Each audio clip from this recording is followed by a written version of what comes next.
یہ منظر کچھ زیادہ پرانے نہیں، ابھی 3 مہینے پہلے کی بات ہے۔ آٹے اور گندم کا یہ بحران سابق حکومت کے ناقص منصوبہ بندی اور غلط پالیسیوں کا نتیجہ تھا۔ ایک غلط پالیسی یوریا کھاد کی برآمد بھی تھی، ایسے وقت یوریا کی برآمد جب خود ملک کو کھاد کی اشد ضرورت تھی۔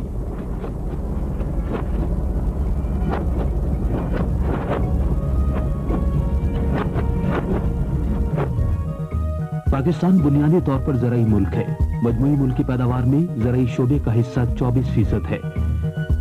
اچھی فصل کا انحصار زمین کی زرخیزی، آبپاشی کے بہتر ذرائع، کسان کی محنت اور اچھے بیج، کیڑے مار دواؤں اور کھاد کی فراہمی پر ہے۔ 1994 میں پاکستان میں یوریا کی کھپت کا اندازہ 34 لاکھ میٹرک ٹن تھا، جبکہ یوریا کھاد بنانے والے ملکی کارخانوں کی کل پیداوار 31,40,000 میٹرک ٹن تھی۔ چنانچہ 78,000 میٹرک ٹن یوریا کھاد بیرونی ملکوں سے درآمد کی گئی۔ ایک طرف تو یوریا کھاد بیرونی ملکوں سے منگوائی جا رہی تھی، دوسری طرف کچھ مفاد پرست عناصر محض پیسہ بنانے کی خاطر پاکستان سے یوریا برآمد کرنے کی منصوبہ بندی کر رہے تھے۔ اس میں بنیادی طور پہ پروپوزل تھا ان کا شان والوں کا کہ یہ جو ہے ایکسپورٹ کی بھی جا سکتی ہے اچھی پرائز کے اوپر، اور باہر سے درآمد کی جا سکتی ہے اور یوریا فیوریبل لو پرائز کے اوپر۔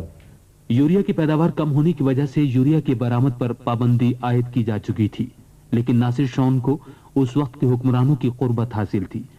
وہ ذاتی تعلقات اور کاروباری معاملوں کے ناطے سابق وزیر اعظم محترمہ بینظیر بھٹو اور ان کے شوہر آصف علی زرداری سے ملتا رہتا تھا۔ اس سلسلے میں ناصر شون نے کئی خطوط بھی لکھے جو پاک چائنا فرٹیلائزرز کے MD خالد ممتاز کے ذریعے سابق وزیر اعظم محترمہ بینظیر بھٹو اور ان کے شوہر آصف علی زرداری کو پہنچائے جاتے تھے۔ ناصر حسین صاحب، کیونکہ میں اسلام آباد بیس تھا تو مجھے اکثر سیلڈ اینولپس ہوتے تھے لوگوں کو دینے کے لیے، وہ بھجواتے تھے، جس میں کچھ لیٹرز ہوتے تھے کہ رائس کنول کو ڈلیور کر دیے جائیں honoured submission to Mr Asif Ali Zardari کے لیے۔ کچھ لیٹرز وہ پرائم منسٹر کو لکھتے تھے جو کہ سیلڈ ہوتے تھے، اور وہ مجھے انسٹرکشن دی جاتی تھیں کہ ان لیٹرز کو تھرو ADC کیپٹن نواز کے for onward submission to the then prime minister Benazir Bhutto کے لیے تھے۔ کچھ لیٹرز جو سیلڈ ہوتے تھے وہ through deputy military secretary colonel Farooq کے ذریعے کہ پرائم منسٹر کو پریزنٹ کر دیے جائیں، تو وہ میں لیٹرز جو میرے پاس آتے تھے کراچی سے میں اکارڈنگلی PM ہاؤس میں ڈلیور کر دیتا تھا۔ سابق حکمرانوں سے انہی روابط اور ملاقاتوں کے حوالے سے ناصر شون نے سابق وزیر اعظم اور ان کے شوہر کو خط لکھ کر 1 لاکھ ٹن یوریا درآمد کرنے کی اجازت طلب کی۔ محترمہ بینظیر بھٹو کو یہ تجویز پیش کرتے ہوئے ناصر شون نے لکھا کہ اگر یہ سودا طے ہو گیا تو ہماری نسلیں سنور جائیں گی۔ چنانچہ ناصر شون کی کمپنی پاک چائنا فرٹیلائزرز کو یوریا کھاد برآمد کرنے کی اجازت دی گئی۔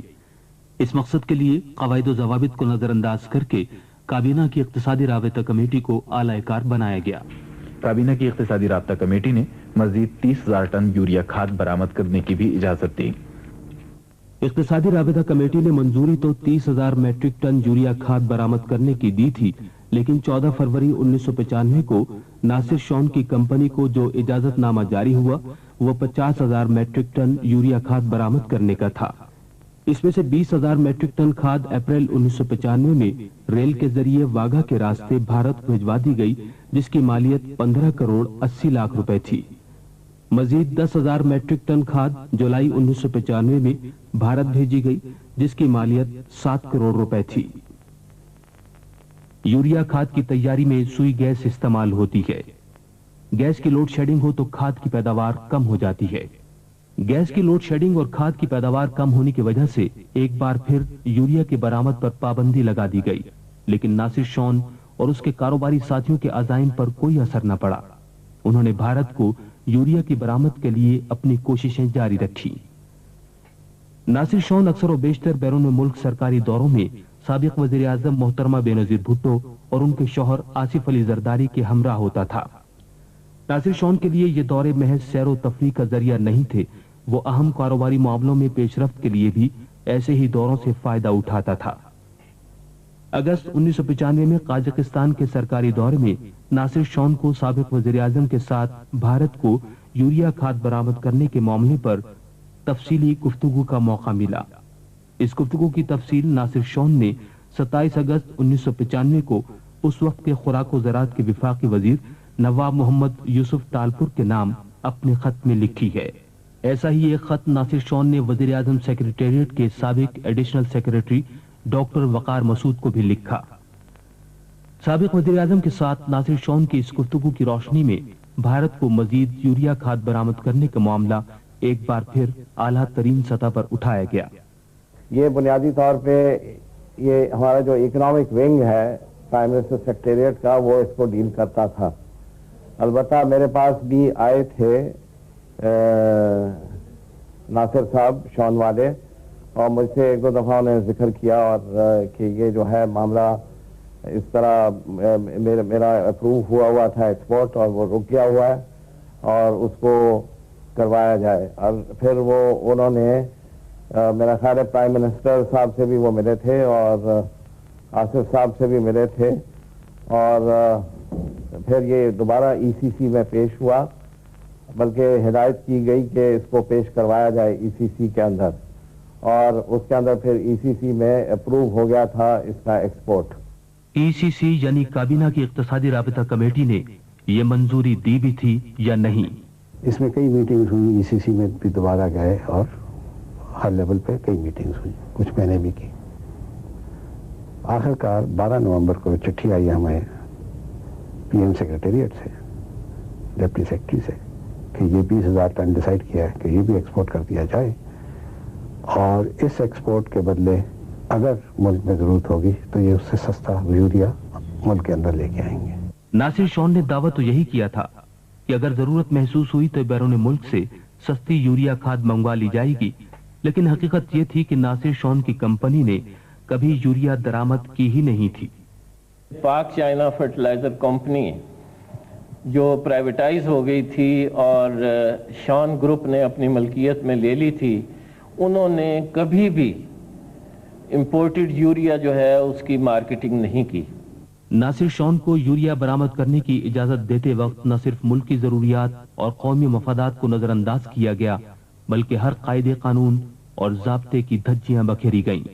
ماضی میں جب بھی ایکسپورٹ ہوئی 1982 سے لے کر 1987 تک، تو اس وقت ایک فارمولا ڈیولپ ہوا تھا کہ ایکسپورٹ میں ہر کمپنی کو اس کے پروڈکشن کے کیپیسٹی کے حساب سے شیئر دیا جائے گا ایکسپورٹ میں۔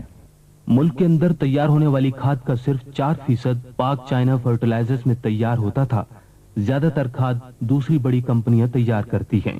یہ بالکل بات آپ کی درست ہے کہ فوجی اور داؤد اور اینگرو مل کے 80% وہ ملک کی پروڈکشن کا حصہ بنتے ہیں۔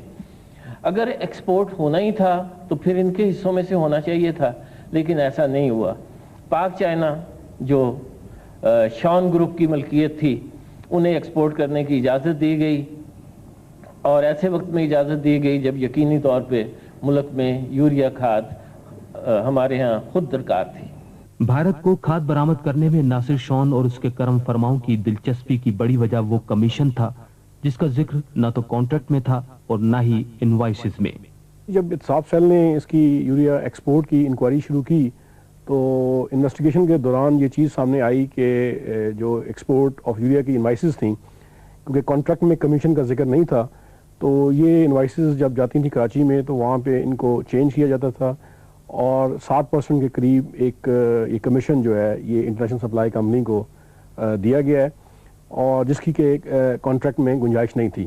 اس پورے پروسیس کے دوران تقریباً $7,50,000 کے قریب انہوں نے یہ commission through international supply company اور کچھ through other means approximately $1 million کا یہ کمیشن ہے جو ٹوٹل اس ایکسپورٹ آف یوریا کے سلسلے میں نکالا گیا۔ بھارت کو یوریا کھاد برآمد کرنے کے لیے تقریباً 41 کروڑ روپے کی رقم کس کی جیب میں گئی؟ ناصر شون اکیلا نہیں تھا۔ اس کی سرپرستی کرنے والے قواعد و ضوابط کو نظر انداز کر کے اسے یوریا برآمد کرنے کی اجازت دلانے والے اور ہر قدم پر اپنا اثر و رسوخ استعمال کر کے قومی مفادات کے بجائے ذاتی مفادات کی تکمیل کرنے والے ناصر شون کے پس پشت تھے۔ اگر آپ منٹس دیکھیں تو سب منٹس میں یہ کہا گیا تھا کہ 20,000 ٹن جو بقایا ہے وہ نہیں ایکسپورٹ ہونی. لیکن اگر وہ انسٹرکشن آ جائیں آپ کو پرائم منسٹر سیکریٹریٹ سے تو آپ کیا کریں گے؟ ایکسپورٹ تو آپ کریں گے. ڈائریکشن آ گئی ہے نا. اگر آپ کو ڈائریکشن آ جائے پرائم منسٹر ہاؤس سے تو آفس سے تو کیا کریں گے؟ آپ روک سکتے ہیں؟ کاش کوئی انہیں روک سکتا، سرکاری خزانے اور قومی مفادات کا تحفظ کر سکتا، معاشرے کو بدعنوانی اور بددیانتی کے زہر سے بچا سکتا. ملکی مفادات کو نظر انداز کر کے بھارت کو یوریا کھاد کی برآمد سے قومی خزانے کو تقریباً 41 کروڑ روپے زر مبادلہ کی مد میں نقصان پہنچایا گیا. احتساب سیل یوریا کیس کی چھان بین مکمل کر کے ریفرنس چیف احتساب کمشنر کو بھجوا رہا ہے. لوٹ مار مچانے والوں اور قومی مفادات کو زد پہنچانے والوں کا مقدمہ اب عدلیہ کے سپرد ہوگا.